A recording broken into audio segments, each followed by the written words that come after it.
পর্ণতারকাকে ঘুষ মামলা, দোষী হলেও জেল বা জরিমানার সাজা হল না ট্রাম্পের। মিলে গেল মুক্তি। আদালতের রায়কে স্বাগত জানিয়ে শনিবার ট্রাম্প বলেন, আমি নির্দোষ। এই মামলার কখনোই কোনো সারবত্তা ছিল না। পুরোটাই ডেমোক্র্যাটদের চক্রান্ত। দোষী সাব্যস্ত হলেও জেলে যেতে হচ্ছে না আমেরিকার প্রাক্তন তথা ভাবী প্রেসিডেন্ট ডোনাল্ড ট্রাম্পকে। শারীরিক সম্পর্ক নিয়ে মুখ না খুলতে পর্ণতারকা স্টোর্মি ড্যানিয়েলসকে ঘুষ দেওয়ার অভিযোগের মামলায় নিউ ইয়র্কের ম্যানহাটন আদালত এই রায় দিয়েছে।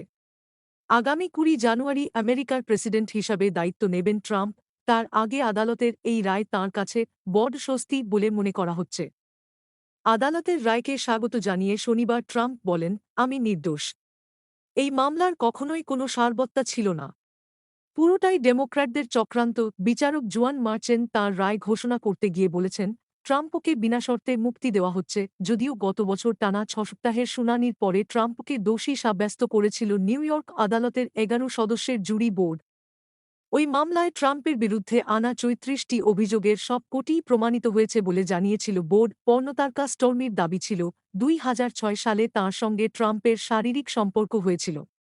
এর ১০ বছর পরে ২০১৬ সালের প্রেসিডেন্ট ভোটের আগে মুখ বন্ধ রাখতে তাকে ট্রাম্প $১,৩০,০০০ ঘুষ দিয়েছিলেন। ওই টাকা দেওয়ার বিষয়টি গোপন রাখতে ট্রাম্প তাঁর ব্যবসায়িক সংস্থার নথিপত্রে জালিয়াতি করেছিলেন বলেও অভিযোগ। অবশ্য গোড়া থেকেই ট্রাম্প তার বিরুদ্ধে আনা সমস্ত অভিযোগ অস্বীকার করেছেন।